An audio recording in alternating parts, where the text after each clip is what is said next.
Folks, welcome into the Crossing Swords First Intermission Report. I'm your host, IB, joined by Dwayne and Dami Hockey. The Buffalo Sabres are tied with the Philadelphia Flyers 0-0 so far in this one. They came out with a great start with 5-0 on the Flyers, and they bounced back. It was 12-7 then at one point, and I think the Sabres went almost 12 minutes without a shot on goal, like maybe one sprinkled in there. Dwayne, we said they got to come out with some fire early. They did, but they lost it quickly.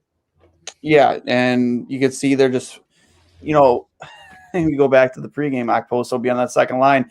They were on a rush. You put them off sides because he can't keep up. Like, I just don't understand the lineup decisions. Just scratching Dylan Cousins, a young kid who can probably handle the workload, where you could rather scratch Kyle Okposo, who can't handle the workload and just probably shouldn't be in the league anymore. It's mind-blowing. The one positive thing I definitely could take from that period was Johansson did look good. He looked like, he looked confident. He's playing at the top of his paint. He's in position. He's moving well side to side. He's pushing off very well. His post play was good. He seems confident. He's playing with some swagger there. So I'm really happy to see what I've seen from him so far. No, absolutely. That is one positive. You have to find, scratch and claw sometimes with this team to find them, but they are there. So, maybe it's not DEFCON 6 if we just ride Johansson and let Carter Hutton back him up. Dami, the state of hockey here in New York is not great. Everyone's most hated, most boring team, the Islanders, got a shot to make it into the playoffs, but no one wants to see that. We want to watch exciting playoff hockey. Rangers and Sabres still, towards the basement. You see this, you're watching the Sabres team right now and come out and lay a goose egg after getting shut out yesterday afternoon. I feel like that's not the response you want to see from the Sabres team. No, but again, whenever I'm on here, I try to talk positivity, right? Today's a new day. Getting shut out doesn't matter. Major takeaway is, regardless of what happened, they didn't get utterly embarrassed by a significantly better Philadelphia Flyers team. So all things considered, a clean slate after the first period really isn't a bad thing. I'll take that realistically, because it could be a lot worse, especially because the way the lineup is structured today. So they didn't get completely annihilated, which is great. They were flying around pretty good. The first half of that period, they were buzzing around pretty good. They just got to kind of find their legs, I think.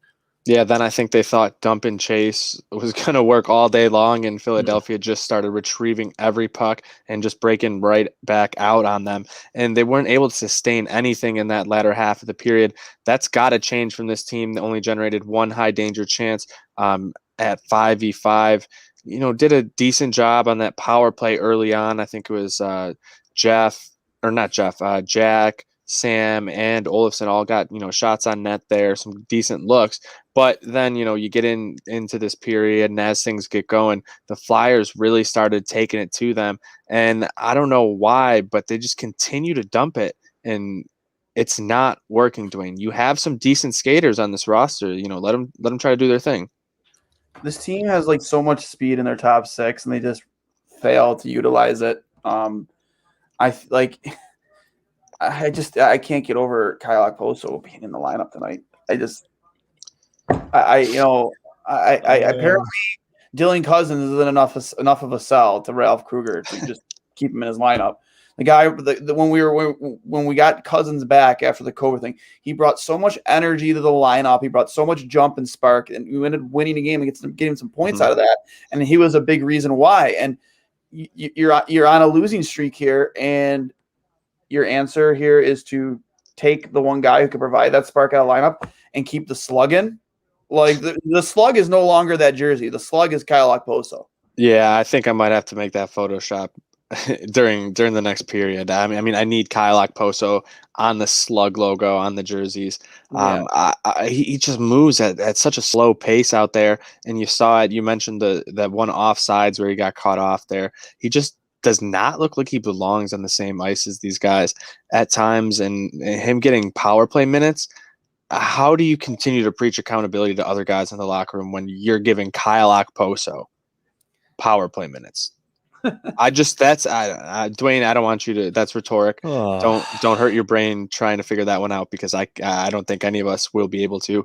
We don't have enough time in our lives to dissect that. I just want somebody to stop towing the company line from the Sabres organization and just Mhm. literally flat out say, Ralph Kruger, what the hell are you doing?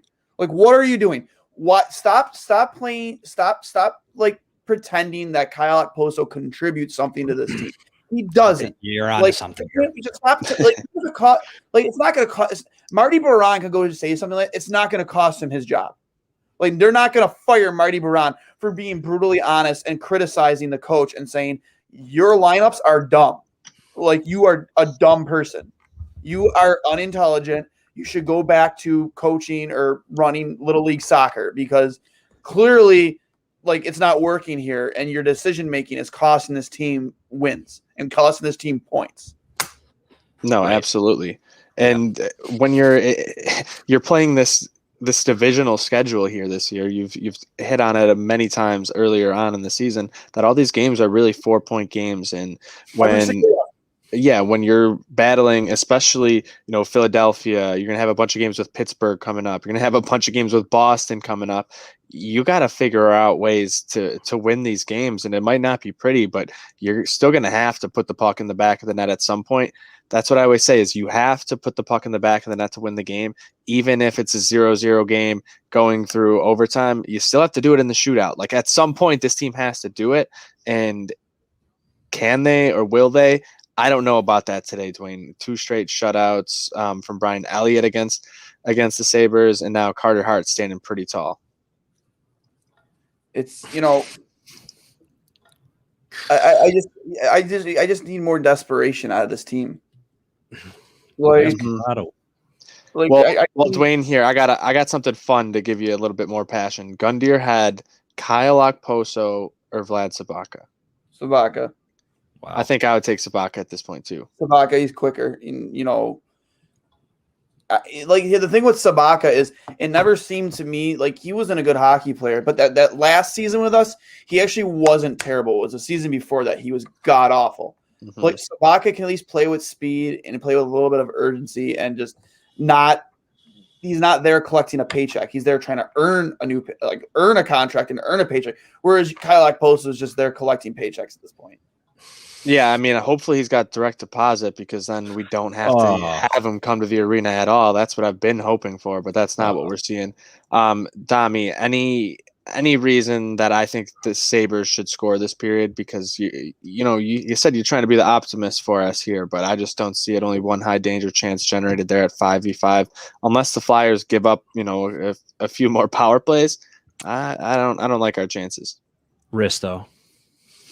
That's all I got. No, but it goes back to like what you said. It's like you ran through all the teams in this division, and even I don't even know if you mentioned another team is playing right now, the Capitals. I believe they're averaging like 3.4 goals a game right now.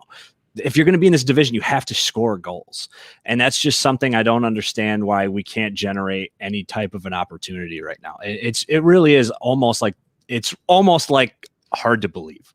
And if it hadn't been going on this long, it would be impossible to believe. But right now, it's just kind of like par for the course. It's like we're playing Islanders hockey. It's like, hey, let's score a goal or two and then hope the other team doesn't.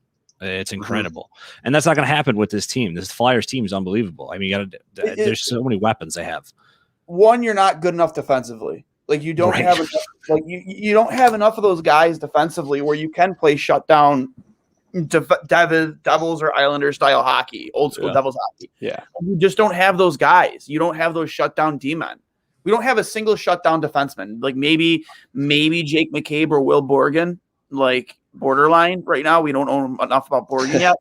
But like, neither of them in the lineup, bro. Like it's just like you have so much talent offensively, and you're like neutering it.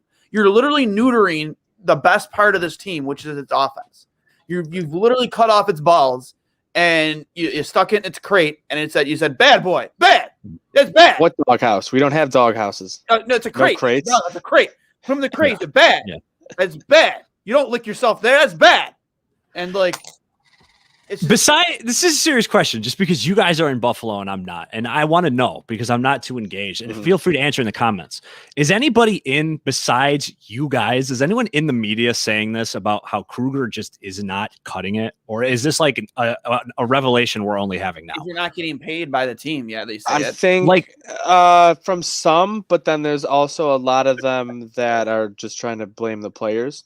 You don't smile in my eyes. When like if you I don't know, you see Jack Eichel's play, like you look at a lot of these guys' numbers, you can tell it's not just the players. And if it is the players, like who's putting the players out there, who's deciding what players are going out there. So like I don't know, the players don't get to decide that themselves. Is this the worst coach we've had, since the Lindy firing? Oh, that's I never thought I could dislike Bilesma more than I did, but I think I would rather have Bilesma. I was just thinking the same thing. I was like, I might prefer Bilesma at this point. Yeah, like it's all right. On that note, we're gonna make sure you guys get over there to manscaped.com. Promo code Trainwreck, 20% off plus free shipping. We're going to wrap this one up. Hopefully the Sabres can figure out how to get to the back of the net because they didn't last game, and I don't know if they will this one. The numbers aren't trending well. We did see a great period out of Jonas Johansson. Hopefully we see more out of that from him because we're probably going to need it. We'll be back during the second intermission. Hopefully. Rolston was pretty bad. Yeah, but I'll take garden gloves over this right now.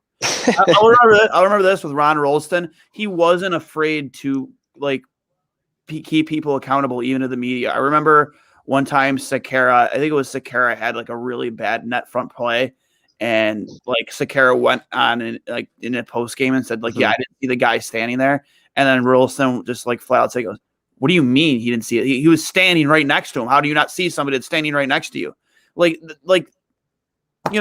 And you got to remember, you got to take those coaches with a grain of salt.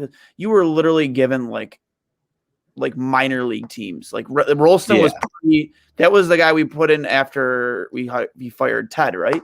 Yeah. Yes. Nolan. Well, that granted, that's like you're talking like minor league team in the NHL still at that point. So like you really can take that with a grain of salt. Like personally, I think the best coach we've actually had probably since the Lindy firing.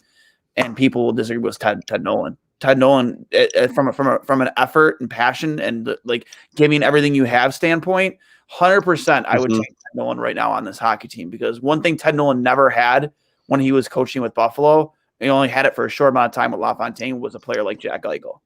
No, absolutely, he never had that. He never had that, and he always got the best out of mediocrity. He won Coach of the Year and the division. And then he was let go the next season. All because of politics and everything else. But that'll wrap it up for us. That explains a lot. First intermission report. Make sure you follow us over at Cross Swords Pod at 2 Goalies 1 Mic for more throughout the game. We'll be back for the second intermission, and let's hope the Buffalo Sabres give us some excitement because I do not want to fall asleep. But I think I'm about to go crack a Red Bull. Let's go, Buffalo.